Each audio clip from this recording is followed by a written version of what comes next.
was a terrible, terrible waste of time. You can't tell that I am so angry right now. Mr. Dazzle, you've been living on the streets for 10 years now, is that right? Yeah, that is right, invisible voice in my head. You nailed it.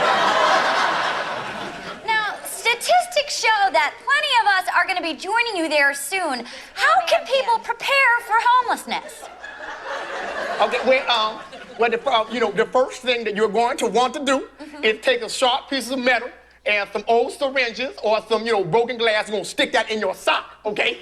And you're going to need to use that as a weapon so you can defend all the various items that you will be collecting out of dumpsters throughout the day, all right? Also, people have experience doing their pee-pees in the fresh air.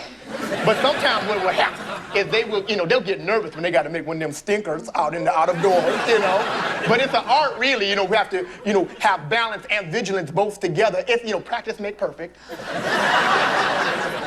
Okay, so sharpened trash and outdoor defecation rehearsals. Any other suggestions? Other thing that you're going to probably want to do is make a lot of friends and allies on the street. So what I would suggest to you do yourself a favor is to learn, our language of, gibberish, biblical references, a lot of grunts, and some yells, okay? And also, ever forget, rule of thumb, by all means, keep all the eye contact to a bare minimum. I'd like to get some answers that don't sound like you took a fistful of Ambien.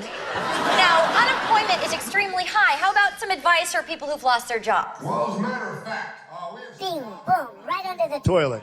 Jerry. Excuse me. Imaginary man who had just joined our conversation. I need a job. Okay, what are your qualifications? My qualifications, well, I can make wine out of my own pee. All right.